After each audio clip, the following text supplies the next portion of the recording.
Yo todavía estoy viviendo en Alemania, pues porque no me puedo ir para Canadá, pero pues el profesor en Canadá pues ya me autorizó poner la afiliación con el laboratorio de él. Entonces, bueno, yo soy Daniel Manrique. Mi tema de investigación son las isquemias cerebrales y en particular la respuesta de las células gliales a la isquemia cerebral.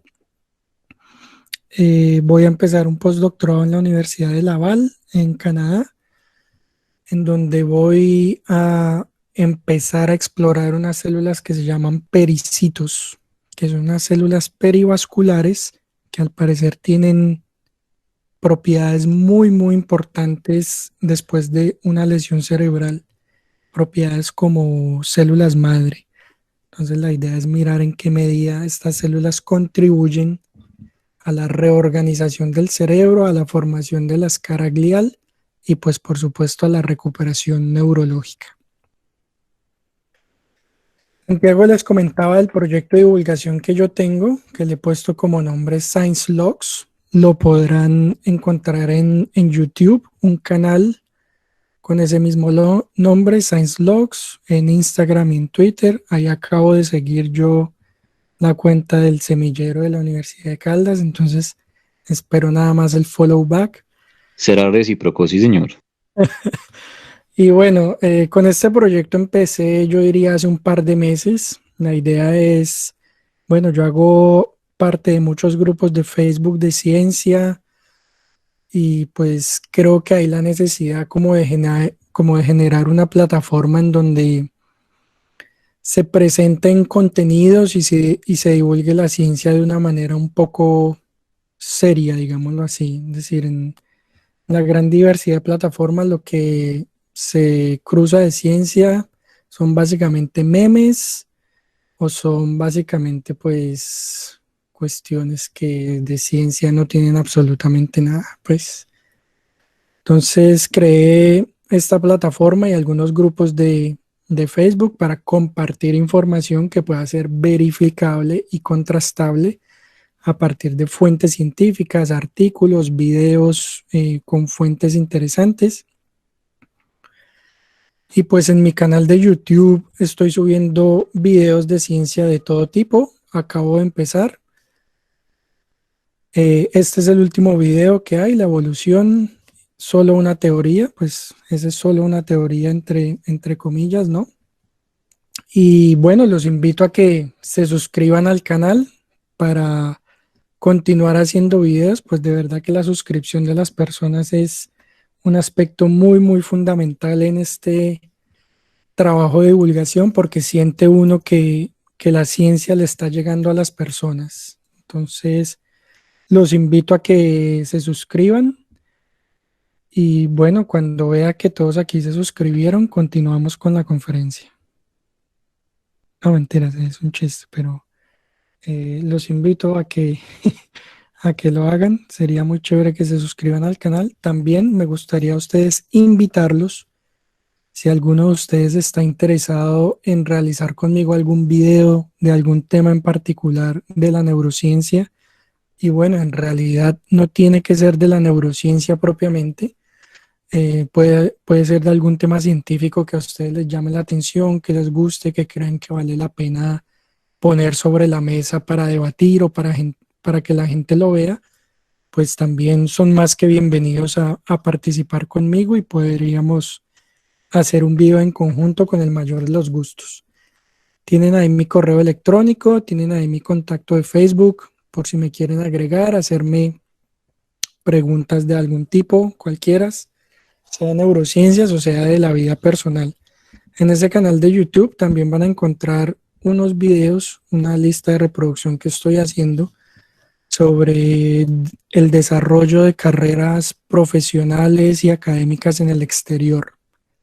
Entonces ahí básicamente van a encontrar por el momento unos live que he hecho en Facebook sobre cómo venir a estudiar a Europa con un contrato laboral. En estos días voy a subir uno sobre cómo encontrar becas. Entonces también como para darle un poquito a la gente la oportunidad de que se informen sobre, digámoslo de alguna manera, lo fácil, lo conveniente o lo sencillo que es venir a estudiar a Europa y hacer una carrera. Digo fácil, conveniente y sencillo porque para nosotros los latinoamericanos a veces parece muy imposible o parece una situación de económica donde uno necesita mucho dinero, pero no es la verdad.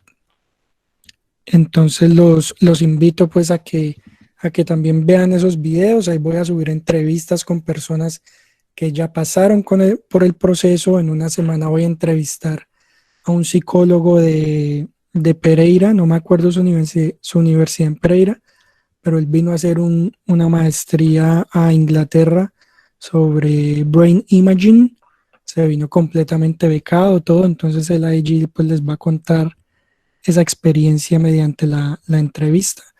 Entonces, bueno, es allí algo como para que estén sintonizados y para que piensen una bonita carrera profesional en el exterior, por fuera del país y enfocada, si ustedes quieren, a la neurociencia. Empezamos entonces con el tema de hoy, olfato y gusto. Y para comenzar, pues vamos a empezar hablando un poco de lo que es el bulbo olfatorio, que desde mi perspectiva es la estructura más interesante de todo el procesamiento de los olores en el cuerpo, ¿no? Tenemos tres grandes estructuras, digámoslo así. Los receptores olfatorios en la nariz, por supuesto. Tenemos el bulbo olfatorio en el cerebro y pues además también la corteza periforme, que es la que se encarga de procesar todos estímulos olfatorios. Desde mi punto de vista, el bulbo como tal es muy interesante y les voy a contar algunas de las propiedades de esta estructura. Lo que ustedes pueden ver aquí es un cerebro humano y un cerebro de ratón y las comparaciones respectivas del tamaño relativo del bulbo olfatorio, ¿cierto? Entonces en la imagen B ustedes pueden apreciar lo pequeño que es el bulbo olfatorio humano, que esta imagen B es una amplificación de esta región que ustedes ven aquí en el lóbulo frontal, y lo pueden ver aquí la amplia diferencia pues que tiene con el bulbo olfatorio del ratón, ¿cierto? Incluso en el ratón es, digámoslo de alguna manera, solo coloquialmente, es una estructura aparte pues de lo que uno puede considerar aquí toda la corteza, ¿no? Por supuesto, es parte del cerebro, pero es fácilmente diferenciable. Y incluso uno cuando está sacando los cerebros de los ratoncitos, pues puede fácilmente tirar de los bulbos olfatorios y eliminarlos. O bueno, entonces es una estructura que resalta bastante en otras especies como el ratón y la rata si lo comparamos con los humanos. Y aquí vamos a ver las regiones que procesan la información que viene de la nariz, que pasa por el bulbo olfatorio y que al final llega a una región que se llama la corteza piriforme en el lóbulo temporal, o la corteza olfatoria orbitofrontal, también conocida como el opérculo frontal, ¿no? Que son las regiones corticales, no donde propiamente se, se analiza la información olfatoria, sino donde se contextualiza y se relaciona con con otros sentidos, como por ejemplo el gusto y particularmente aquí en la corteza periforme con aspectos de la memoria. De pronto un poco más adelante comentamos algo de eso. Entonces el bulbo olfatorio está entre la mitad de los dos sistemas, ¿no? Los receptores en la nariz y la corteza cerebral donde se procesa y se contextualiza la información de tipo olfatorio. Esto es simplemente para que se hagan una idea general de, de cómo es el camino que toman los olores. Yo no sé si se puede decir odorante en español, bueno, pero en inglés es odorant, ¿no? Eh, donde entran por la cavidad nasal y aquí pueden ver el bulbo olfatorio. Digamos que aquí, por supuesto, mucho más evidente, aquí van a tener el cerebro encima de esto, ¿cierto? Y lo que ustedes van a ver aquí, desprendiéndose del bulbo olfatorio, es lo que se denomina las membranas olfatorias, que son las estructuras encargadas de recoger todos esos químicos que entran al olfato. El olfato no es otra cosa que la detección de señales químicas del ambiente, de distintas señales químicas del ambiente. Entonces son básicamente, el bulbo olfatorio son básicamente estructuras ovoides, se encuentran al lado y lado, es decir, son bilaterales, y se dice que el bulbo olfatorio tiene una organización glomerulal. ¿Qué significa eso?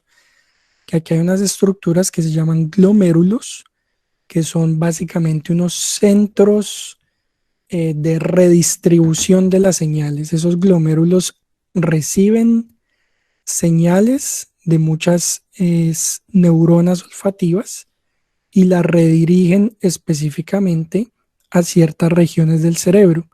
Entonces un glomérulo, por ejemplo, los humanos pueden tener más o menos, si no me equivoco, 1600 glomérulos en el caso de los humanos. No, lo siento, 5000 glomérulos en el caso de los humanos, mientras que otros mamíferos tienen 2000 o 1600. Entonces, en realidad es una estructura que se encuentra ampliamente expresada en el sistema humano. Y entonces lo que ustedes tienen aquí son unas neuronas olfativas que con sus proyecciones forman los glomérulos. Tienen aquí unas cosas que se llaman células de sostén, que no son otra cosa que células gliales o células de soporte, también como se les llama, y las células basales. Y lo particular allí de las células basales es que las neuronas y las células de soporte también del bulbo olfatorio se renuevan más o menos aproximadamente cada 5 o 20 días. Entonces son células que están renovándose constantemente y esas células basales son las que generan nuevas células en, en esta parte pues del receptor propiamente dicho. ¿Qué ocurre entonces cuando nosotros recibimos una sensación, un olor cualquiera? Pues que va a depender de los átomos que lo constituyen, ¿cierto? Tenemos simplemente una sensación de olor que entra por nuestra nariz, después las neuronas olfativas procesan esa información y lo que hacen básicamente es despolarizarse, activando distintas proteínas. En el caso de el olfato, se activan proteínas tipo G que generan al final la entrada de calcio y de sodio, lo siento, de potasio y de sodio, para que finalmente la célula se despolarice, ¿cierto? Envían esas sinapsis que van por los glomérulos y viajan por los axones que finalmente pues llevan la información a distintas regiones del cerebro. Hay una cuestión muy importante o muy interesante sobre el olfato en los humanos, y es que la cultura popular nos dice que el olfato humano es muy malo o que no es importante. Y digamos que eso se lo debemos en buena parte a Paul Broca, que ustedes lo conocerán mejor por sus estudios de la afasia y el lenguaje en los cerebros de sus pacientes con problemas de lenguaje. Y Broca, por supuesto, estudió la anatomía del cerebro y se dio cuenta pues que comparado con otros mamíferos, el bulbo olfatorio en los humanos es pequeño, pues relativamente, ¿no? Comparado con el total del cerebro. Y esto le hizo mucha lógica a él, pues porque él consideró que los humanos definitivamente no guiamos nuestro comportamiento por el olfato, como lo hacen otros animales, por supuesto, los perros, los ratones y otro tipo de mamíferos. Entonces Broca concluyó en su tiempo que el olfato humano es en realidad muy pobre y que no tiene una fuerte influencia sobre el comportamiento. Clasificó dos tipos de animales, los osmáticos que tienen como el principal sentido el olfato y los anosmáticos que, cu- que el olfato no cumple un papel principal en el comportamiento. Y allí él incluyó a los cetáceos y a los primates. Después de esto, pues se hicieron, digámoslo, cambios a esa propuesta de Broca a lo largo del siglo XX y el papel, digamos que en este momento cambió bastante. Incluso tenemos aquí a Víctor Negus, que vivió mediados del siglo XIX, entonces a mediados del siglo XX, y él nos decía, la mente humana es un agente inadecuado para estudiar el olfato, porque en el hombre el sentido del olfato es relativamente débil y no tiene gran importancia, ¿no? Esto haciendo como un poco de eco a lo que ya nos dijo Broca algunas décadas antes. Sin embargo, ¿qué sucede? Relativamente, por supuesto, el bulbo olfatorio es más pequeño en el cerebro del humano, pero su tamaño total, si consideramos el volumen total del órgano, vamos a encontrar que en el humano es un 0,% del volumen, en el ratón 2% del volumen, pero pueden ustedes ver aquí en esta imagen el tamaño del bulbo olfatorio de un humano comparado con el bulbo olfatorio de un ratón. Eso nos dice que aunque su tamaño relativo es muy pequeño, su tamaño absoluto de todas formas es mucho más grande que el de los roedores, por ejemplo. Y lo interesante de este asunto es también que estas diferencias en el bulbo, en el tamaño relativo del bulbo olfatorio, porque como pueden ver aquí es 0,01% y aquí es 2%, agregó una regla que tiene que ver con los principios de la escala cerebral, es decir, los principios que estipulan de qué manera crecen los cerebros en el mundo animal.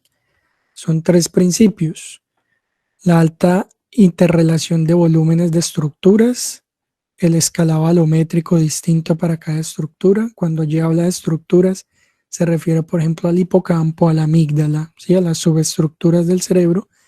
Y el tercero es la relativa independencia del sistema olfativo del resto del cerebro. ¿Esto qué nos quiere decir? Que a diferencia de otros eh, receptores de los sentidos en nuestro cerebro o áreas relacionadas con la sensación, el olfato puede crecer en mayor o en menor medida independientemente del cerebro. Entonces eso es un aspecto que evolutivamente, si uno piensa en términos evolutivos, puede explorarse de una manera muy interesante porque implica una función diferencial del olfato para cada una de las especies. En el humano podemos apreciar cambios en el bulbo olfatorio. En los adultos es más o menos de 60 milímetros cúbicos, mientras que en pacientes con problemas para detectar olores, que se pueden ver sobre todo los adultos mayores después de los 65 años, se observan reducciones del bulbo olfatorio hasta de un 25%. Y particularmente, esto es un aspecto que no pude explorar muy a detalle, pero que me llamó bastante la atención, y es que personas que sufrieron maltrato psicológico o personas que han sufrido estrés postraumático ven reducido un 20% o más su nivel olfativo. Hay un aspecto bien interesante que tiene que ver con el bulbo olfatorio, y es que a pesar de las diferencias que ustedes pudieron apreciar en tamaño, ¿sí? El tamaño del bulbo olfatorio del humano es por lo menos 10 veces más grande que el ratón en volumen. van a apreciar que el número de células, de neuronas en el bulbo olfatorio permanece más o menos constante a lo largo de la filogenia. Y eso es interesante porque recuerden que habíamos dicho que el bulbo olfatorio puede crecer independientemente, filogenéticamente, de la escala del cerebro, pero curiosamente mantienen más o menos aproximadamente el mismo número de células. Uno esperaría que si un bulbo olfatorio es 10 veces más grande en el humano que el ratón, pues que tuviera 10 veces más células, ¿no? Aproximadamente. Pero eso no es el caso. Si hablamos de células propiamente dichas, aquí ustedes pueden ver distintas especies, desde los ratones hasta los Homo sapiens, tienen más o menos del orden de 10 a las 7 neuronas olfatorias en el bulbo. Una característica también muy interesante del bulbo olfatorio es, particularmente para mí que soy investigador de astrocitos, de las diferencias anatómicas, morfológicas de estas células se han encontrado principalmente en el bulbo olfatorio. Estudiar la morfología de los astrocitos es una tarea compleja y muy difícil porque a diferencia de otras células gliales como la microglía, los astrocitos presentan formas mucho menos definidas y mucho menos, digámoslo de alguna forma, conceptualizables, ¿no? Pero esta imagen es de un estudio que tiene bastantes años, se hizo en 1993. Muchos de ustedes no habían nacido en aquel entonces, pero es hasta ahora la caracterización más amplia que se ha hecho de astrocitos en una sola región del cerebro. Últimamente se han explorado, por ejemplo, astrocitos en la corteza cerebral humana. Se han identificado diversos tipos de astrocitos en la corteza cerebral humana, pero este número no es mayor al número de tipos de astrocitos que morfológicamente podría uno diferenciar en el bulbo olfatorio. Y aquí también podrán encontrar una célula muy interesante, que es esta célula, que también se llama célula olfatoria de Schwann. Y a diferencia de otras neuronas en el sistema nervioso central, que son mielinizadas por los oligodendrocitos, estas células del bulbo olfatorio son mielinizadas por este tipo de células. Ustedes sabrán que las células de Schwann son las células que mielinizan los axones en el sistema nervioso periférico, pero aquí también tenemos esta célula olfatoria de Schwann, también se le conoce así, mielinizan a las neuronas que reciben la información sensorial en el bulbo olfatorio. Entonces es interesante que en esta pequeña subestructura del cerebro, las neuronas se vean mielinizadas por un tipo de glía distinto al de otras estructuras cerebrales. Y aquí ustedes pueden ver las glías que se encuentran en el bulbo olfatorio. Aquí ustedes pueden ver el bulbo olfatorio, como está delineado. Esta proteína que se llama S100 es para identificar glías en general, pues en el sistema nervioso, en la corteza, por ejemplo, se puede utilizar para microglías o para astrocitos tal vez, pero en el bulbo olfatorio pues tiñe estas glías que les comentaba, las glías de Schwann en el bulbo olfatorio y otras que se llaman las glías radiales y que son también una fuente importante de nuevas células madre en el bulbo olfatorio. También las pueden detectar con una proteína que se llama Neurocan, que la pueden ver aquí como NCAN, y que es una proteína básicamente expresada por células gliales en proceso de desarrollo. Y es también una proteína de la matriz extracelular que contribuye a la diferenciación de ciertos tipos de células. ¿Qué podemos decir de las diferencias del bulbo olfatorio comparado con otros animales. Se las comentaba en un principio. El humano tiene más o menos 5.000 glomérulos, mientras que un ratón tiene 1.800, una rata 2.400. Y esto quiere decir que hay 16 glomérulos procesando información de cada olor, mientras que en el roedor hay dos. Esto que nos dice que el bulbo olfatorio, bueno, en general, que el olfato y en particular el bulbo olfatorio de los humanos no es para nada un órgano, un sentido desdeñable. Por el contrario, tenemos la oportunidad, tenemos un muy buen olfato y aunque cultural y socialmente, conscientemente no lo utilizamos, tenemos una amplia capacidad para percibir olores. ¿Qué pasa? ¿Por qué, digamos, podría uno concebir que los ratones tienen más capacidad olfativa de alguna manera? Pues porque los ratones discriminan por lo general más olores que los humanos, a pesar de que tienen solamente dos glomérulos por cada olor, ellos tienen la oportunidad de discriminar más olores y específicamente algunos olores que tienen que ver, por ejemplo, con la orina, con sustancias químicas allí que para los humanos no son fáciles de discriminar.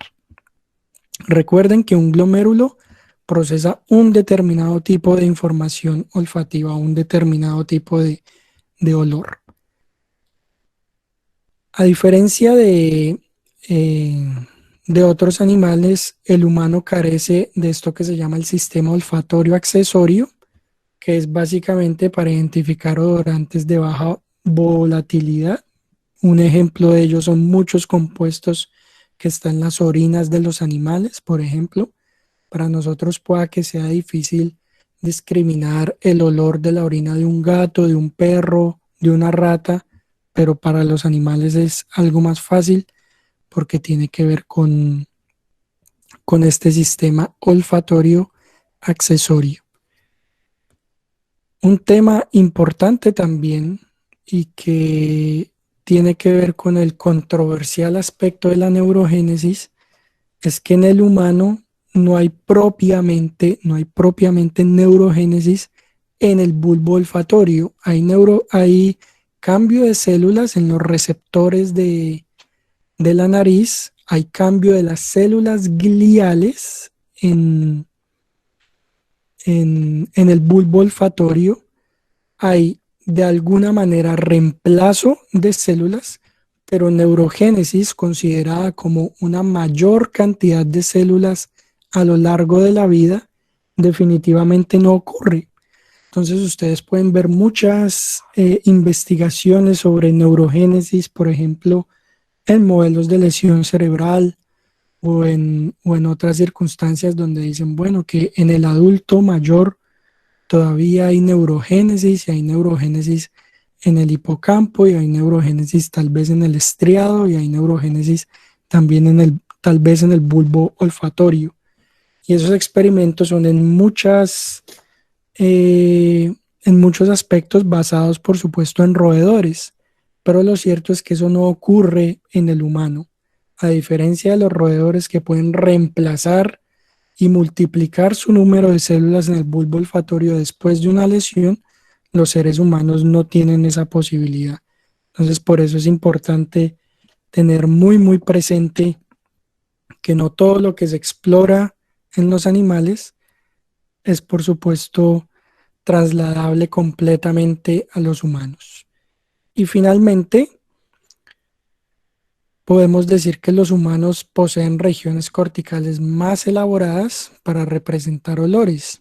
¿Y esto qué quiere decir? Pues que los humanos, los olores junto con el gusto y, bueno, los olores y el gusto particularmente los relacionamos siempre con algún término del lenguaje y por supuesto con la memoria. Entonces las redes de comunicación de las áreas corticales que procesan el olor son mucho más amplias en los humanos que en otros roedores, ¿cierto? Para los roedores, un olor significa algo como peligro, un olor puede significar algo como comida, apareamiento, ¿cierto? Pero para un humano un olor puede significar mucho más cosas.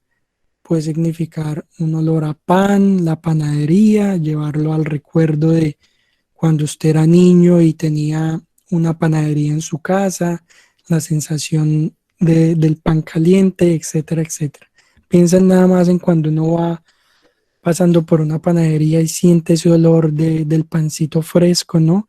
Todas las cosas que se le vienen a uno a la cabeza que tiene que ver con episodios o contextos particulares y también con representaciones de esos olores.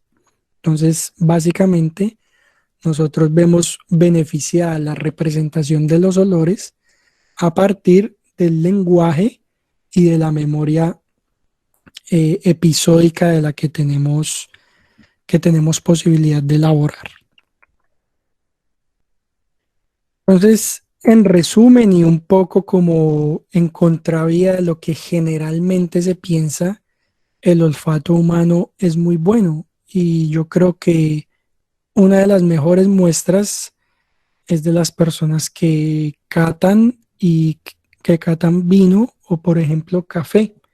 Ustedes se van a dar cuenta que antes de probarlo, estas personas siempre huelen el compuesto, ¿no? Siempre la primera impresión es el aroma y particularmente los humanos son mucho mejores diferenciando este tipo de olores que lo que son las ratas o los ratones. Entonces, den ustedes cuenta, aquí este estudio dice que los humanos pueden discriminar más de 1 trillón de estímulos olfatorios. Obviamente, esta estimación es una estimación estadística. A nadie lo pusieron a diferenciar entre 1 trillón de olores, ¿cierto? Pero lo que hacen es mezclas de diferentes compuestos, ¿cierto? Y miran en qué medida los seres humanos pueden discriminarlos, es decir, pueden diferenciar entre ellos. Después usted hace matemáticas, hace estadísticas, hace una estimación y a estas personas les resultó que pueden discriminar hasta 1 trillón. Y ustedes pueden ver aquí más o menos cómo es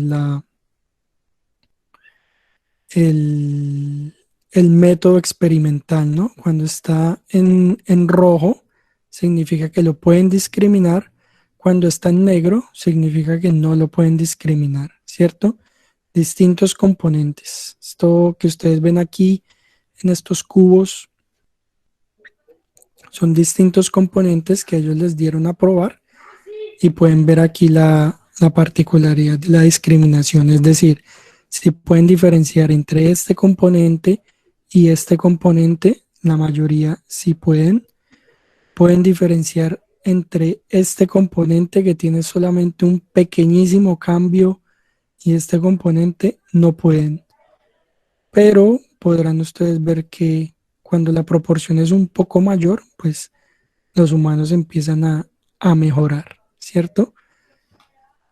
Entonces, nuestro olfato es muy bueno y bueno, aquí también pueden ver una pequeña muestra que tiene que ver con componentes específicos y honestamente yo no conozco cuál es la propiedad de estos componentes que están aquí, pero ustedes pueden ver cómo los humanos tienen propiedades distintas para detectar ciertos componentes cuando se les compara con los ratones y cuando se les compara con con los monos araña, ¿cierto? Entonces, bueno, pues pueden verlo aquí en cada uno de los diagramas, la diferencia de cada una de las especies.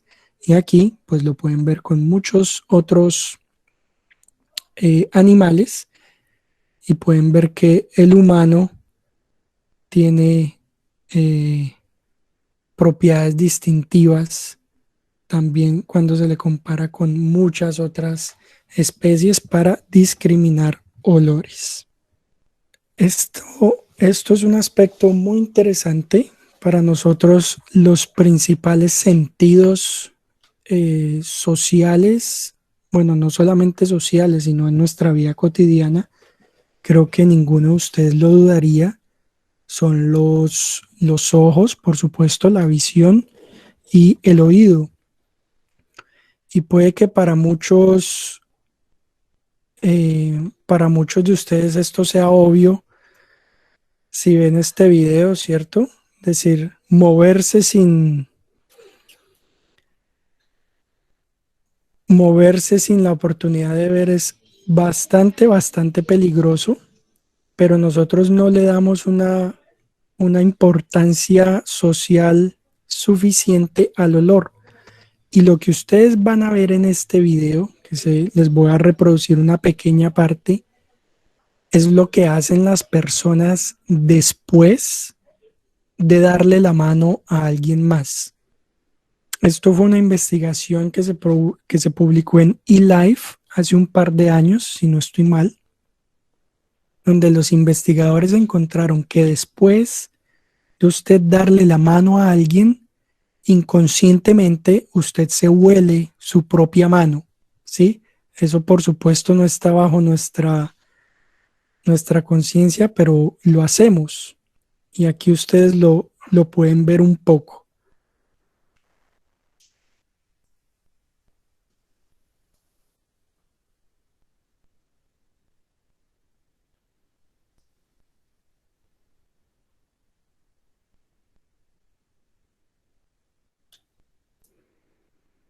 Entonces, todo esto es después de que le dieron la mano a alguien más. Entonces uno inconscientemente se huele sus propias manos.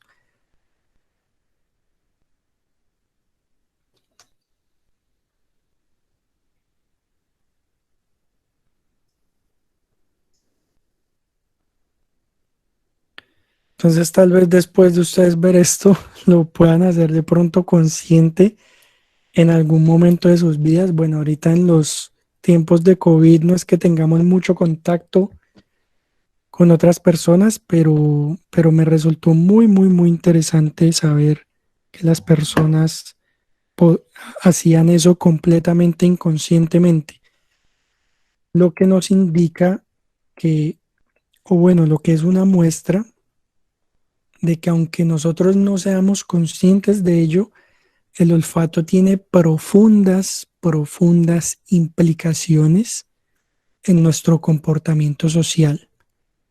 Y puede uno encontrar artículos de investigación muy interesantes que exploran este aspecto.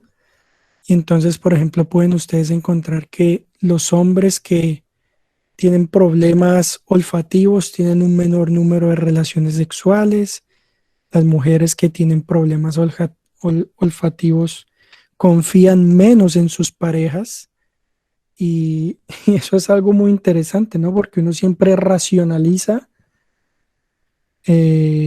todo lo que puede tener, todo lo que puede pasar en una relación de pareja, ¿no? Entonces uno a veces está triste, la mujer está chantada, desconfía y su cerebro trata de buscar una respuesta para algo que probablemente nunca ha sucedido y la respuesta está en que hay algo en el olor de la persona que hace evocar sentimientos de inseguridad o de alegría, etcétera. Es muy, muy, muy interesante uno tratar de comprender cómo a través de los olores moldeamos nuestro comportamiento, nuestra vida sexual, nuestra vida reproductiva, nuestra vida de pareja. Hay un aspecto muy interesante también, es que en esta investigación de aquí encontraron que los psicópatas o la psicopatía está asociada con la poca discriminación de olores, es decir, con un sistema olfativo eh, no tan bueno, digámoslo de alguna manera. Y ustedes sabrán que los psicópatas son personas que les cuesta mucho crear lazos sociales significativos. Entonces eso nuevamente quiere decir que nosotros establecemos relaciones a partir del olfato.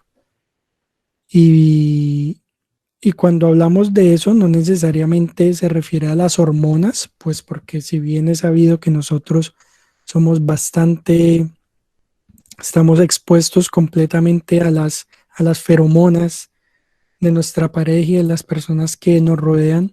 No es necesariamente relacionado con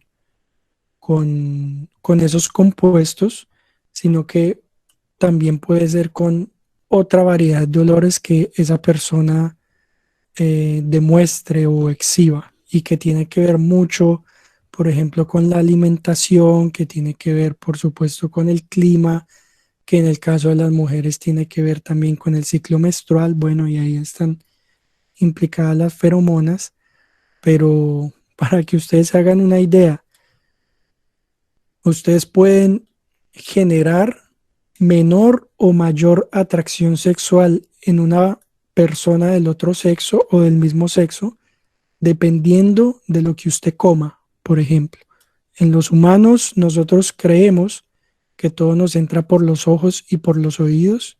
A usted le puede gustar a alguien porque no, es muy chévere, es conversador, me gusta mucho hablar con él, es lindo, es tierno, pero en realidad puede que a su cerebro solamente le guste porque huele bien.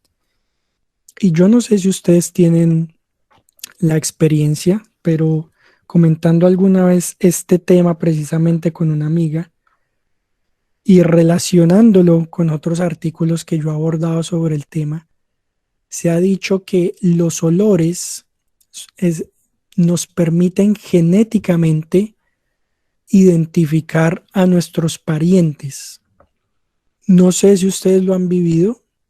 Si lo han vivido, escriban ahí en el chat. Sí, me ha pasado que de pronto a ustedes sus hermanos les huelen muy feo. Sus hermanos o sus hermanas, por lo general, les da un olor desagradable. Y hay investigaciones sobre eso, que a través de los olores, digamos, la naturaleza, de alguna manera, ha evitado el incesto, ha evitado que uno se reproduzca con personas eh, cercanas, con familiares cercanos, sencillamente porque no nos gustan, porque tienen un olor particular y nosotros no somos absolutamente conscientes de ello. Entonces, si a usted, su hermano, alguna vez usted ha pensado que su hermano huele feo, que su hermana huele fea o que alguien cercano de su familia como que el olor no le gusta mucho, allí pueden encontrar una respuesta muy, muy, muy interesante. Listo, ahora, bueno, no sé, antes de pasar un poco a la sección de gusto, no sé si tengan algunos comentarios o preguntas al respecto por el momento. La palabra. Yo creo que para mí, pues obviamente este tema es muy importante la percepción que vos nos da, ¿cierto? Un poco alejada de lo que sería la vista directa y un poco invasiva de lo que la mayoría de los libros de fisiología ofrecen desde un principio. Ujú, Y me parece pues también muy importante viéndolo desde el punto de vista, digamos, más clínico, el hecho de qué tan importante ha sido para nosotros desde el papel del galeno, el hecho de tener esta percepción lo más desarrollada posible, ¿cierto? No solamente ujú, en enfermedades de transmisión sexual, en donde regularmente el tratamiento también puede estar direccionado no solamente por eso, ¿cierto? O ujú, la intuición de la experiencia a nivel del olfato, ujú, enfermedades también infecciosas, mucho lo que pasa en cuanto a micosis, en cuanto a las bacterias, principalmente las que tienen infecciones más profundas, las negativas y todo este cuento, y ver obviamente también a partir de eso la implicación tan importante que tienen las patologías, por ejemplo, neurológicas, neurodegenerativas, como bien claro lo hemos visto incluso en esta pandemia con el COVID, ¿cierto? Que ujú, es algo no solamente muy evidente para uno como médico, sino también para las personas que al estar acostumbradas siempre a tenerlo perfecto y de un momento a otro perderlo, pues se hace mucho más evidente lo que va a ser un patrón respiratorio alterado, o síntomas de tos que salgan del usual y todo este tipo de cosas que finalmente le hacen tomar una importancia tan determinante en nuestra vida cotidiana que nosotros nunca somos capaces de determinar, que yo creo que ahí obviamente efectivamente tenemos la gran solución para muchos de los acontecimientos que no podemos identificar tan rápido como pensamos. Y quién sabe, pues que en un futuro parte de nuestra profesión como médico se vuelva a desarrollar una parte o un capítulo de Jean-Baptiste Grenouille, pues una historia de perfume en el que podamos identificarnos con los olores de nuestros pacientes a Hay, nivel hay de una, circulación. hay una cuestión que no mencioné, pero que también puede apreciarse en la vida cotidiana. No sé si algunos de los que aquí presentes tienen hijos. Yo creo que la cuestión del olfato se va perdiendo ontogenéticamente. Cuando nosotros somos niños, bebecitos, el olfato, más que la audición y la visión, es es el principal medio para nosotros comunicarnos con nuestros padres, ¿cierto? Entonces, los que tienen hijos de pronto sabrán por consejos de abuela o por consejos de personas que si el niño está durmiendo y usted tiene que irse a bañar, tiene que ir a hacer otra cosa, para evitar que el niño se despierte, usted deja un saquito suyo al lado del niño, ¿cierto? Ese saquito pues con su aroma, usted deja una camiseta, algo ahí al lado del niño y el niño piensa que usted está ahí, el niño no se va a despertar, porque lo particular es que el olfato, no sé si lo mencioné, es el único de los sentidos que no pasa por el tálamo, ¿no? Antes de llegar a la corteza propiamente, el olfato va de una a la corteza. Entonces el olfato no tiene ningún gate, ninguna puerta como lo es el tálamo que pueda hacer algún tipo de selección de los estímulos, ¿no?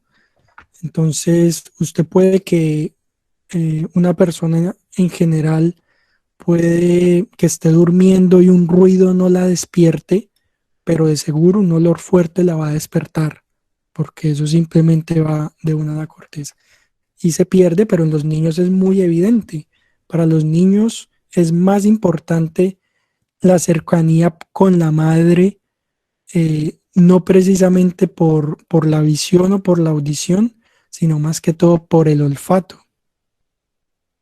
Rápidamente que también he visto muchos estudios en los que tienen a los bebés con sus objetos preferidos de infancia, ¿cierto? Que cuando se pierden pues generan trauma vitalicio y todo lo que ya conocemos, que muchas veces pierden su sentido de ser cuando pierden como el aroma que le pudo generar por medio de toda la experiencia que tuvo el bebé o cualquier persona con ese utensilio. Entonces muchas veces, aunque lo vean después mucho, no lo llegan a reconocer por el hecho de que no tiene el mismo aroma. Solamente el aroma Ujú. muchas veces determina esa relación tan intuitiva o tan cercana que tienen desde un principio con ese objeto, que muchas veces prácticamente el objeto más importante en la vida de las personas, ¿cierto? Entonces son relaciones que a la hora, pues incluso de los experimentos se han comprobado tanto que efectivamente yo creo que esto es una necesidad del diario vivir y pues con lo que ahorita vos expones, pues es interesante pensar en que mientras uno más huela las cosas y mientras más pueda acercarse a los estímulos, pues va a ser incluso más fácil enamorar a las personas que quiere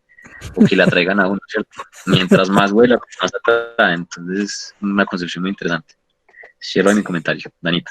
Yo creería que eso está muy relacionado de pronto con lo que en psicoanálisis han llamado lo de complejo de Edipo, pero realmente esa parte de pronto de toda la interrelación de sentimientos, emociones que uno ve reflejado de pronto en los padres y a su vez en la pareja, pues a su vez también yo creería que es con la parte de lo del olfato, que de cierta forma, como Dani decía ahorita, pues uno como ser humano lo va a interrelacionar con emociones. Entonces, de esa manera yo también como que lo correlacionaría. Y otra de las cosas que quería decir es que, bueno, pues nosotros sabemos que mediante nervio terminal hay migración de muchas de las neuronas que son importantes para el desarrollo de gónadas, que pues sabemos que a través del tracto olfatorio se da toda esa migración. Entonces, más que un comentario, yo pensaría que es una pregunta. O sea, eso podría ser una explicación en sí a esa correlación también que se da con la pareja, con padre e hijo, o sea, de manera de que, o sea, esa migración para las gónadas a nivel olfatorio esté correlacionada. Dana, muchas gracias por tu comentario. Me corchaste. No sabría cómo responder a esa pregunta. Lo que yo sé es que las células, muchas de las células que van a las gónadas y muchas de las células que conforman el tracto olfatorio y el bulbo olfatorio, ambas se dividen aproximadamente de las mismas áreas en la cresta neural, ¿no? Y de allí salen pues con ciertos receptores y similitudes genéticas, pero la migración que tú mencionas desde el tracto olfatorio, no estoy informado al respecto, así que no puedo responderte la pregunta particularmente. Bueno, el gusto para nadie es desconocido que tiene una fuerte relación con el olfato. Eh, en el cerebro, las áreas de corticales de procesamiento del gusto y del olfato son diferenciadas, pero están muy cerca las unas a las otras, o por lo menos una buena parte de ellas. Y tienen fuertes conexiones con el hipocampo. Entonces podemos decir que la correlación entre gusto y olfato tiene una representación bien importante en nuestras memorias. Ahora bien, del gusto propiamente dicho podríamos hablar de dos grandes centros, digámoslo así.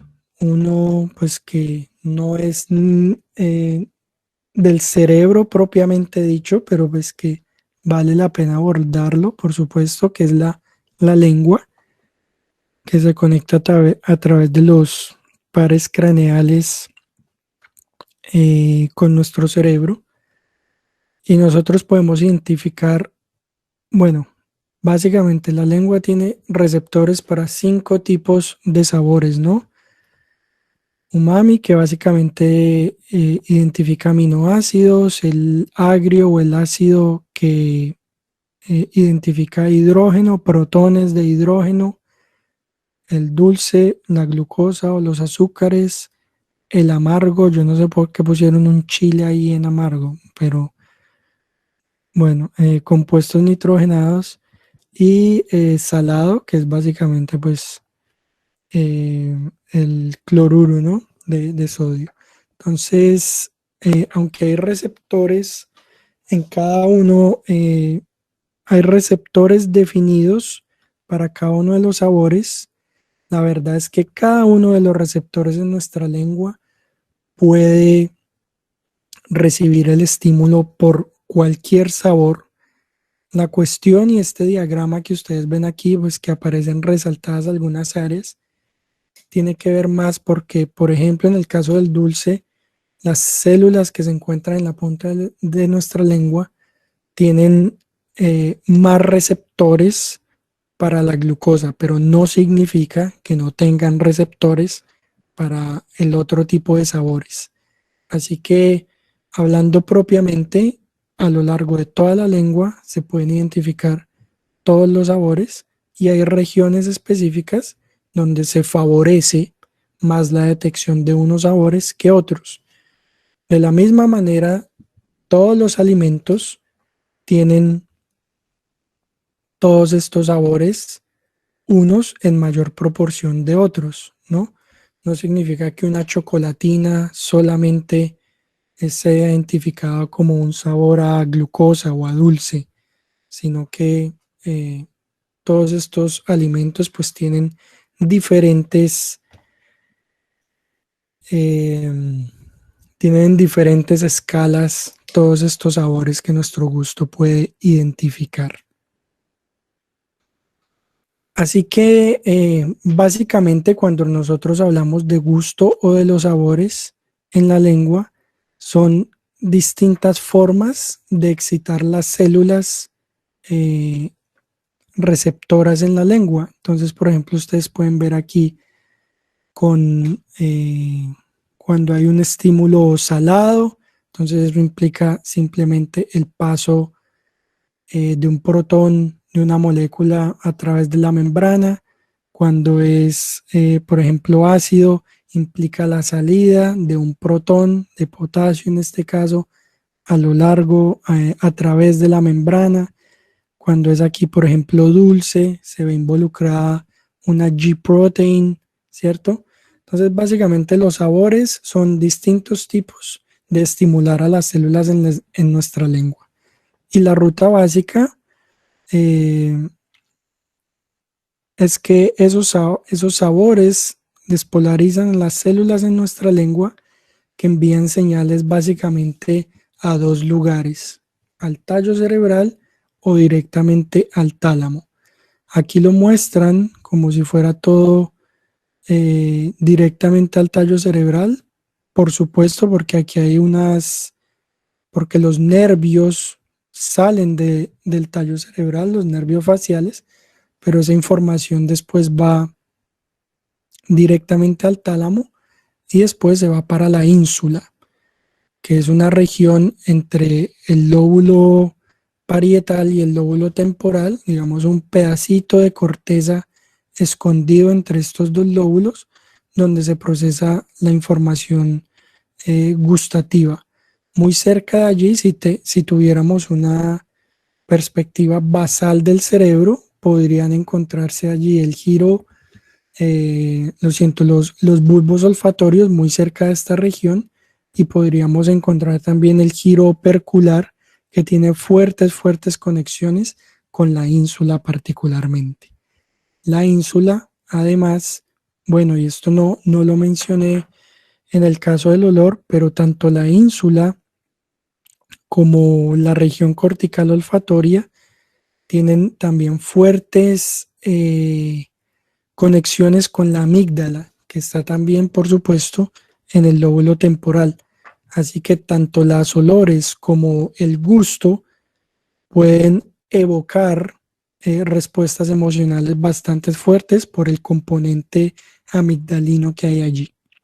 Hay una cuestión interesante acerca del gusto que tiene que ver particularmente con los azúcares, y todo parece indicar, o por lo menos lo que piensan los científicos, los biólogos evolutivos, es que los azúcares tuvieron una función adaptativa muy especial en tiempos cuando éramos tribales y migrábamos por todo el planeta, ¿cierto? Y es que el azúcar no es por lo general un sabor que se encuentre muy presente o muy distribuido en la naturaleza, ¿cierto? Cuando nosotros éramos humanos no civilizados o neandertales, o cuando existían todas esas especies de humanos que poblaban el planeta, ellos raramente se encontraban con reservas de azúcar, por ejemplo con miel o con elementos pues que producen una fuerte cantidad de glucosa. Y esto sencillamente es identificado por nuestro cerebro como un gran reservorio energético. Entonces muchos creen que evolutivamente nosotros estamos programados para comer todo el azúcar que podamos apenas lo veamos, apenas lo sintamos, porque para nuestros ancestros no sabían cuándo iban a volver a encontrarse con miel, cuándo volvían a encontrarse con algo dulce, y ellos básicamente lo comían apenas podían.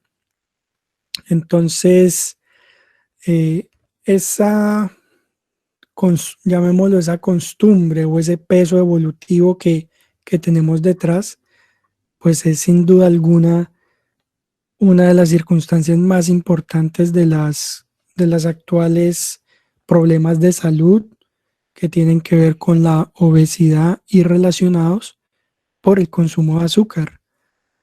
Nos fascina el azúcar a pesar de que trae tantos problemas de salud, y nos gusta mucho pues porque evolutivamente nos acostumbramos a ello.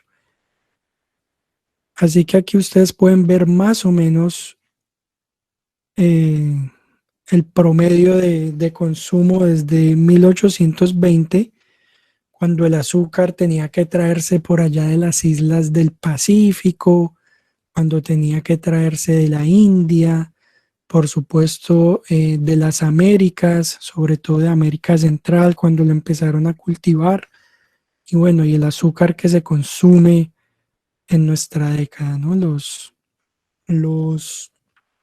La comparación es apabullante, y la industria del azúcar es muy fructífera y satisfactoria.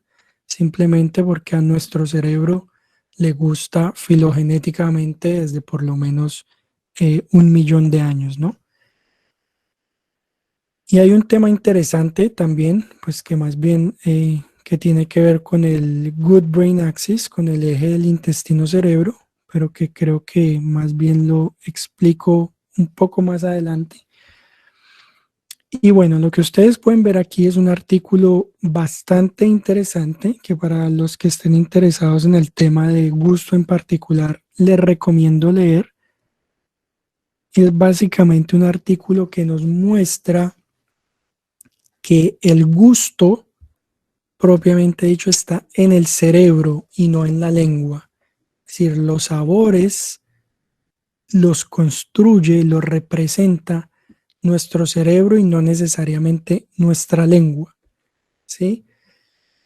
¿Qué fue lo que hicieron en este interesante experimento? Entonces ellos identificaron y hicieron una serie de PCRs en los distintos receptores del gusto. Aquí ustedes pueden ver pues los 5 sabores básicos y la forma en cómo esos sabores en un receptor aquí en la lengua, como yo les decía, todos los receptores son capaces de percibir todos los sabores, solo que unos sabores más que otros, y todos esos receptores se comunican con otras neuronas en la, en el tallo cerebral, en el estriado o en la ínsula, ¿cierto? Lo que estas personas hicieron en este experimento fue identificar 2 proteínas en específico que son semaforinas. Entonces la semaforina 3A, que se expresa particularmente en células relacionadas con el sabor amargo, y la semaforina 7A, que se expresa particularmente en células relacionadas con el dulce. Y lo que ellos hicieron fue utilizar un ratón knockout, como lo pueden ver ustedes aquí, o reprogramar las células para cambiar esas conexiones neuronales. Entonces ustedes pueden ver aquí las células del núcleo geniculado, las neuronas del núcleo geniculado, que responden a cada uno de los sabores de acuerdo a los estudios de PCR que ellos realizaron. Sin embargo, cuando usted en estas otras células receptoras puede estimular la producción de semaforina, estas células del núcleo geniculado van a enviar proyecciones directamente a las células que se supone en principio detectan o hacen la representación de sabores dulces, ¿cierto? ¿Y qué pasa cuando usted trabaja con un ratón knockout? Pues que simplemente estas conexiones se pierden con el sabor agrio, ¿no? Y pasan directamente a las células que procesan el sabor dulce. Entonces eso lo que nos indica es que usted modificando proteínas en el cerebro puede hacer que un ratón sienta algo amargo como si fuera dulce o viceversa, ¿sí? Solamente con modificación de proteínas en el cerebro. En este experimento ellos utilizaron optogenética también y utilizaron un mapeo muy, muy, muy interesante del cerebro para determinar la forma en cómo se reorganizan las representaciones corticales del gusto. Es muy interesante. Así que esto demuestra de alguna manera que los receptores en la lengua lo que hacen solamente es estimular un cierto tipo de célula, no necesariamente estimular o producir la sensación que nosotros tenemos con los sabores. Este otro aspecto que les comentaba que tiene que ver con lo que ahora en neurociencia se llama el eje intestino-cerebro, el Good Brain Axis, nos cuenta, o bueno, esta investigación nos cuenta que cuando usted inyecta, bueno, primero, ¿qué nos cuenta? Que los mamíferos, bueno, con ratones, pero en general los mamíferos, somos más propensos a la glucosa propiamente dicha como compuesto químico y no a endulzantes artificiales. ¿Sí? ¿Eso qué quiere decir? Que no es particularmente que nos guste lo dulce, sino que nos gusta la glucosa como compuesto químico. Y eso lo probaron, no lo hicieron, pues midiendo el tiempo que los ratoncitos tomaban de cada una de las botellas, ya sea de glucosa o de endulzante artificial. Ahora bien, lo que hicieron después ellos fue inyectar glucosa en el intestino y hacer, bueno, hay una serie de medidas electrofisiológicas para ver cómo respondían las células del cerebro, etcétera, etcétera. Utilizaron también optogenética para bloquear la estimulación de células a través de la glucosa, etcétera. Pero entonces ellos inyectaron glucosa en el intestino y vieron cómo esas células del intestino conectaban con células del nervio vago que mandaban la información al cerebro. Y aquí ustedes pueden ver que cuando es estimulado por glucosa, estas células en el intestino producen una fuerte reacción de las células que se presentan, que llevan la información al cerebro a través del nervio vago. Entonces ustedes lo pueden ver aquí con glucosa, con endulzante artificial y con agua. Y ven que la mayor respuesta pues se encuentra con glucosa si ustedes lo comparan, por ejemplo, con endulzante artificial. Así que de alguna manera las células de nuestro intestino también tienen una fuerte relación con nuestro gusto por el azúcar. Y lo que ellos explican en su artículo es que estas células intestinales de alguna manera condicionan al sistema nervioso central para que consuma azúcar. Es decir, las células en el intestino le dicen a nuestro cerebro, necesitamos glucosa, y lo que el cerebro hace es, por supuesto, conseguir la glucosa. Entonces es una cuestión también bidireccional. No solamente comemos glucosa porque a nuestro cerebro le gusta, sino que comemos glucosa porque las células de nuestro intestino también la necesitan. Bueno, con esta pequeña relación sobre el gusto, me gustaría terminar la conferencia sin antes volverlos a invitar, especialmente a que se suscriban a mi canal de YouTube, que lo van a encontrar como Science Logs. Y les recuerdo que si tienen el interés de participar conmigo en divulgación científica, ya sea escribiendo, haciendo videos, con una entrevista de un aspecto en particular, pues estaría más que encantado de poder colaborar con ustedes en este duro trabajo que es de divulgar ciencia. Y bueno, les dejo también mi contacto por si están interesados en hablar conmigo algo más. Y vale, quedo atento a sus comentarios y preguntas. Dani, yo tengo ahí una pregunta y es relacionada con la parte de, bueno, cuando una persona, pues cuando son ciegos en sí, ellos desarrollan más el sentido del olfato y el sentido en ocasiones también del gusto. ¿A qué se debe eso? Pues, o sea, yo entiendo algunas cosas, pero no lo entiendo del todo en realidad. Yo creería que eso es definitivamente la reorganización de los mapas mentales. Es decir, incluso en las personas que son ciegas, bueno, depende en muchos casos del tipo de ceguera, pero por lo general, las personas que son ciegas, las representaciones en el cerebro cambian. Entonces uno puede ver qué áreas de la corteza visual, por ejemplo, van siendo pobladas cada vez más por estímulos auditivos.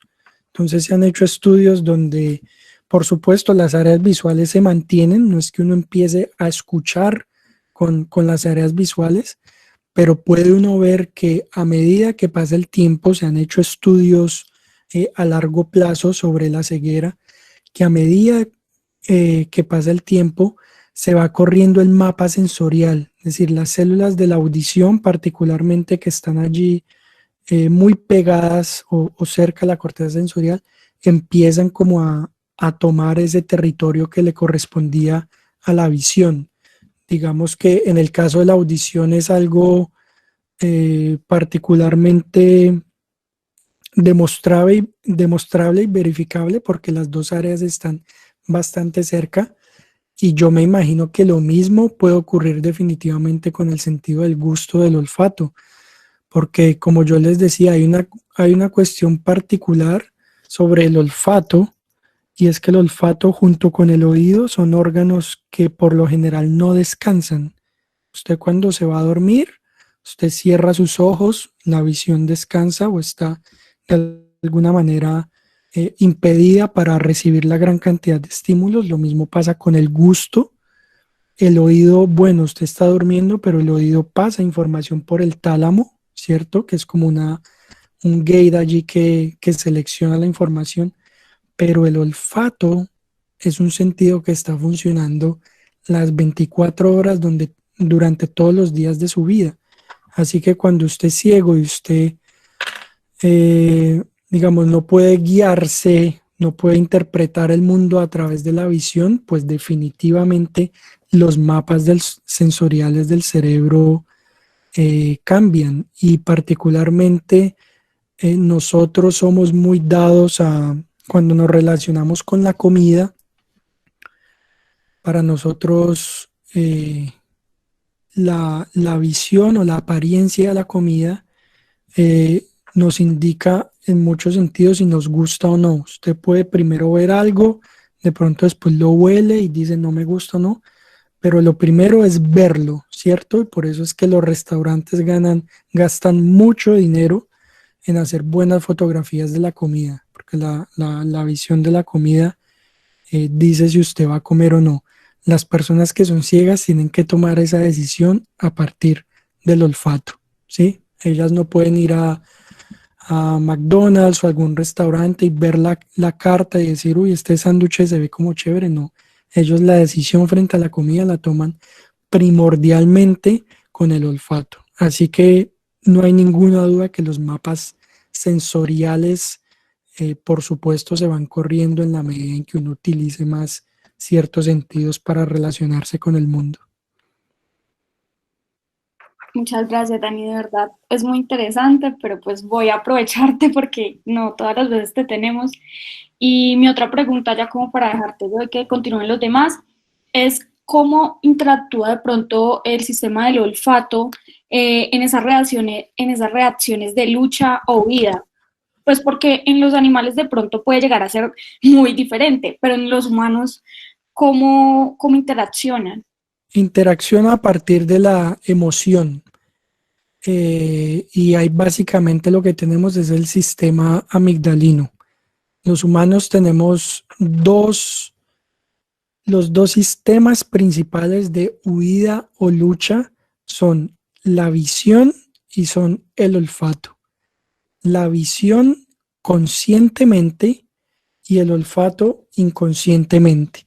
Lo que se ha encontrado en ese aspecto es, y suena jocoso, pero a veces ocurre, y es que uno ve a dos personas peleando, ¿no? Ve uno un macancán y un flaquito chiquitico tratando de darle pelea, ¿cierto? Y uno dice, bueno, pero ese chiquito es que no ve que ese tipo es un macancán y que lo va a cascar, ¿ta?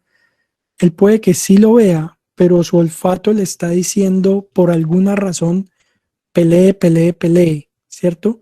Y es lo mismo cuando pasa y eso es un sentido que se encuentra bastante conservado y que se ve mucho más claramente en los cazadores, en los animales cazadores, en los mamíferos cazadores. De allí aquel dicho que es popular, pero que tiene una base científica muy fuerte, que es, bueno, no le demuestre miedo al perro porque lo muerde, o no demostrarle miedo a un animal. En realidad no es no demostrarle, sino que ese miedo ellos lo sienten a través del olfato. Entonces, esos animales a través del olfato dicen, bueno, este man está preparado para huir, yo lo voy a perseguir, o está preparado para dar lucha, esperemos a ver qué hace. Pero eso es una conexión que está directamente relacionada a la amígdala, porque la conexión más fuerte en la corteza que en primera instancia tiene el olfato es con dos cosas, con la amígdala y con los sistemas de memoria semántica y episódica en el lóbulo temporal. Bueno, Dani, por aquí por el chat todavía no tenemos más preguntas, Sí, pero ahí la veo. entonces voy aprovechando mi primera sobre este tema también.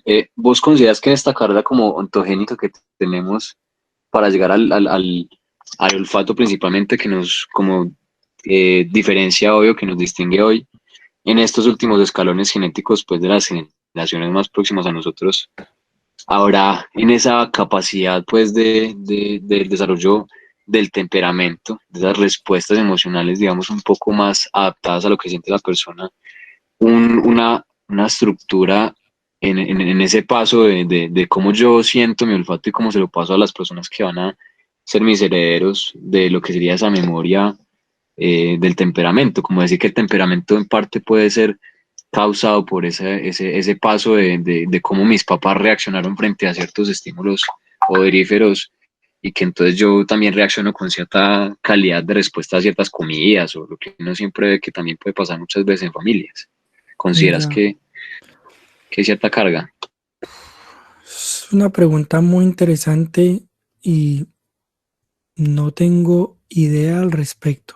Es decir, es lógico pensarlo desde el punto que tú lo planteas, pero, es decir, tendré, porque de la forma en como tú lo planteas es que es como si hubiera una modificación epigenética, ¿cierto? A partir de los olores que se pudiera heredar a los hijos, ¿cierto? Es como lo entiendo, ¿no? Sí, exactamente Sí. así. Es decir, la verdad no sabría de dónde agarrarlo y si podría ser una posibilidad. Pero es decir, lo cierto es que el temperamento, bueno, aquí voy a decir una cosa que queda aquí entre nos, entre 46 personas que estamos aquí. El temperamento tiene que ver con muchos genes que por lo general están asociados a la raza o a lo que socialmente nosotros conocemos como raza. Se ha identificado que hay ciertas personas con ancestría que tienen temperamento distinto a personas con ancestría distinta. ¿A qué me refiero? Un blanco europeo no tiene los mismos genes de temperamento y de comportamiento que alguien del África subsahariana. Digamos que allí de base filogenética, hay allí cambios propiamente dichos que tienen que ver con el temperamento y con las reacciones y el comportamiento social. Eso digamos que está de alguna forma descrito por la genética, pero no podría darte una opinión o una precisión sobre si aquellos cambios se pueden dar epigenéticamente para uno heredarlos a los hijos. Te mentiría con la respuesta que es decir, puede que sí, puede que no, pero es decir, creo que sería un aspecto muy particular que tendría uno que, si no lo han investigado, que investigarlo o buscar, sí, si ya hizo alguien, pues, pero no puedo darte luces al respecto. Bueno, no, sí, muy interesante. Uno que se termina como hablando un poquito con esas perspectivas, ¿cierto? Ujú, claro. Pero igual, ¿no? En general, no sé si alguien más tenga de pronto preguntas por ahí, Isabela escondidas que hayan tiene estado. Ah, una listo. pregunta Sí. aquí en el chat, veo. Isabela dice, yo tengo una pregunta teniendo en cuenta lo que mencionó sobre modificar ciertas proteínas en el cerebro. ¿Hay algún factor externo que pueda modificar esas proteínas? Un factor externo que pueda modificar las proteínas. Bueno, podría uno, digamos, considerar un escenario Yo creo que se puede dar, sí, y creo que se dan los casos cuando usted es niño y le gusta cierta comida y creció y esa comida le dejó de gustar. Uno podría pensar que es por, digamos, por costumbre o por cuestiones puramente sociales, pero en realidad lo que uno podría pensar es, en esos casos, podría uno imaginarse una modificación efectiva de ciertas proteínas y de ciertos receptores en el cerebro que podría funcionar de distintas maneras. Y una forma que se me ocurre en este momento es simplemente, por ejemplo, la saturación de ciertos receptores en la lengua para enviar señales al cerebro, ¿cierto? Cuando usted, por ejemplo, come en exceso ciertas comidas, bueno, digamos, pongamos un ejemplo, la persona que trabaja en una pizzería y durante sus primeros meses, 2 o 3 meses de trabajo, se alimentó básicamente con pizza, pizza, pizza, y al final esa persona pierde el gusto por la pizza como lo tenía antes.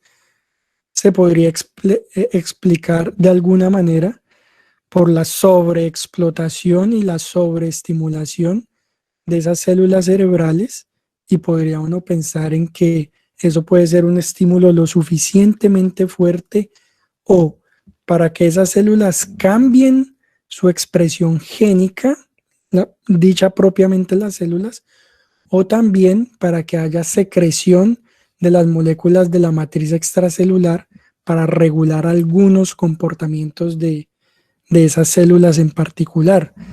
Es lo que se me ocurre en este momento y lo que te podría responder, Isabela. Muchas gracias.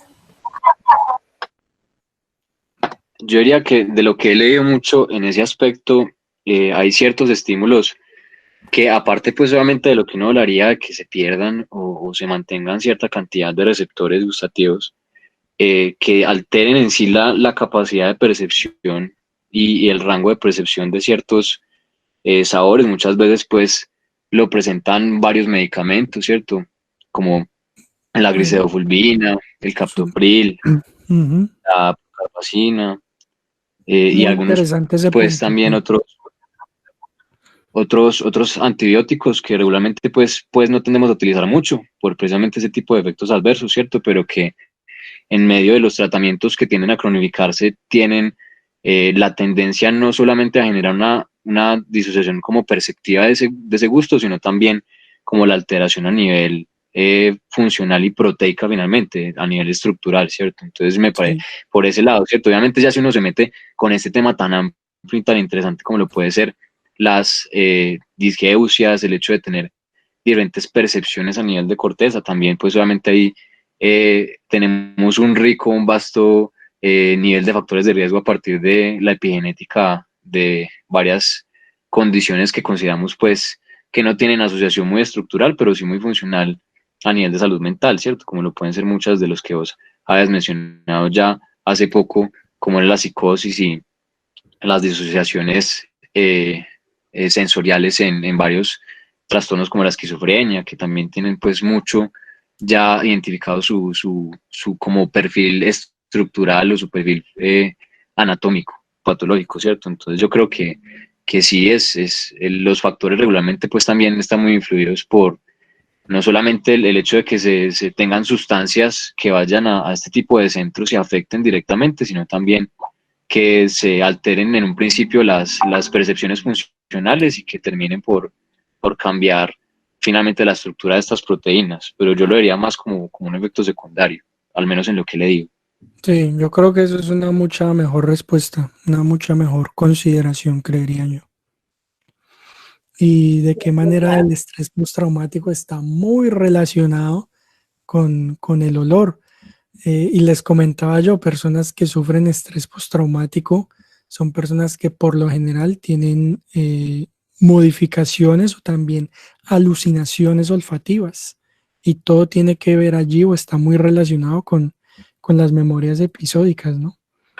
Sí, total, otro tema también para tocar, las fantosmias y el hecho de tener ese tipo de percepciones disociadas del olfato, que son muy comunes, ¿cierto? Muchas veces fisiológicas en el embarazo, en ciertas condiciones en las que uno regularmente tendría a pensar que influye más el metabolismo, muchas cosas, ¿cierto? Pues yo creo que Ujú, aquí nos hemos dado cuenta de que es un tema en el que podemos quedarnos cortando tela hasta que se nos acabe, ¿cierto? Entonces yo creo ujú. que esa es más que todo siempre la idea, ¿cierto? De este espacio y efectivamente de tener expositores como Daniel, que básicamente parece como que no importara la hora, ¿cierto? De compartir ciencia, que siempre se nos acumula y se nos va más allá del tiempo con él. Pero, pero sí, en general, no sé si alguien más tenga alguna pregunta, alguna duda, ¿cierto?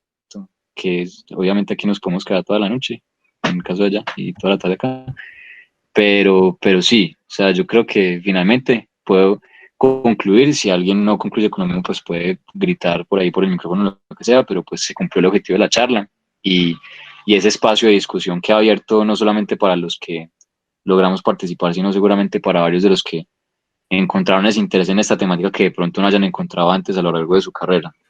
Vale, vale. Entonces, Muchas pues gracias no por la basta siempre. invitación. Y nada, decirles pues que, bueno, en este momento yo voy a estar en Alemania, espero trasladarme lo antes que pueda a Canadá para trabajar también en un laboratorio de isquemia cerebral. Si hay algo en lo que pueda ayudarles allá, si tienen algún interés particular, bueno, yo no sé cómo vaya a ser la situación allá, pero pueden escribirme, no sé, podría uno pensar en una internship, en una visita, en alguna cosa. Simplemente escríbanme, estaría más que encantado de tener la oportunidad de saber de ustedes, de mirar un poco sus expectativas profesionales y si en algo puedo contribuir a su formación y a su carrera, pues estaría más que encantado de hacerlo. Sí, yo creo que, por ejemplo, puedo dar por cuenta propia el argumento de que Daniel es un no solamente hospedador excelente, sino también muy íntegro, pues aparte de lo que ya sabemos de neurociencia, hay muchas cosas que son dignas pues de adentrarse a conocer de él, pues por ejemplo, digamos como el interés tan profundo sobre el periodismo, sobre lo que tiene que ver con ciertos temas históricos tan relevantes como es la Primera Guerra Mundial, ¿cierto? Que la persigue Sí, mucho, muchos temas de los que hay que cortar, pues también mucha tela, al igual que sí. él es escritor científico. Yo creo que si alguno tiene interés y seguramente quedarán en esta grabación el hecho de encontrar dos de los libros que yo realmente pues he visto que están por ahí disponibles, como es La naturaleza de la conciencia, que es una Ujú. narración en la que él toma tanto el aspecto o el punto de vista de la psicología y de la mecánica cuántica dentro de este marco como evolutivo de lo que ahorita comprendemos de conciencia. Ujú. Y el libro de Ah, Fundamentos de claro, Cosmología, que es mecánica cuántica desde el punto de vista biofisiológico, ¿sí? ¿No? Fenómenos biofisiológicos en el cerebro, no eso que hablan de sanación cuántica y todo eso, no. Aclaro que es por propiamente suerte, sí, los fenómenos cuánticos de la transmisión nerviosa en el cerebro, pues. vale la pena la aclaración, sí, Sí, perfecto. claro, claro, porque ahorita todo es cuántico, ¿no? Totalmente de acuerdo. Sí, estoy escribiendo un Y libro sobre astrocitos que planeo publicar primero en inglés, pero después también en español. Entonces, bueno, allí también se los sabré saber y me encantaría pues hacer la presentación del libro con ustedes o algo así. Bueno, siempre estoy abierto a todas las posibilidades. perfecto, ¿no? Es una consideración mutua y ese como varios, al igual que el interés por la cosmología, ¿cierto? El otro libro que usted tiene ahí de los fundamentos y el hecho de que estuviste tanto tiempo y pues todavía pues también muy metido en el tema, en especial con Ujú. la universidad en la que vos estuviste estudiando el programa, pues muy interesante para tener en cuenta cuántos temas pues pueden fortalecer este enfoque de neurociencia y que efectivamente no es una ciencia solamente para una profesión, ¿cierto? Sino para todas. Entonces, nada, pues qué bueno tener este tipo de charlas, ¿cierto? En el que se nota que tiene no solamente un aire muy diferente a la mayoría, y que todo este aire diferente pues están caminando en cosas tan buenas como una discusión mucho más atractiva. Entonces yo creo que nos sobra más que agradecer, ¿cierto, Dani? Que nuevamente en estos días estaremos también difundiendo el trabajo que Dani ha podido estar haciendo pues con con Science Logs y el hecho de que Chévere. siempre van a quedar invitados a que, como ya saben, todas las charlas de Science Logs van a quedar obligatorias para poder certificar este curso.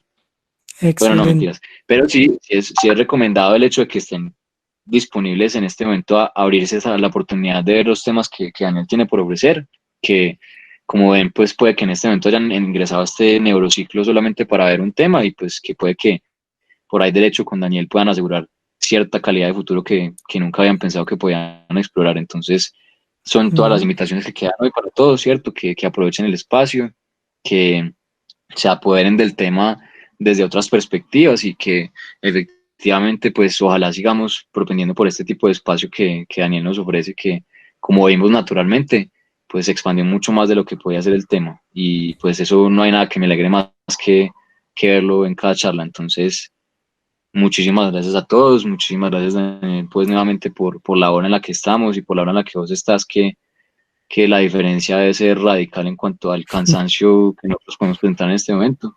Pero sí, yo creo que fue muy poco tiempo el que nosotros tenemos a vos pues para también estar en este cuento, entonces fueron muchos retos y cumplidos todos, entonces nuevamente muy bienvenido y muchas gracias porque cada vez nos compenetramos más entonces con los espacios.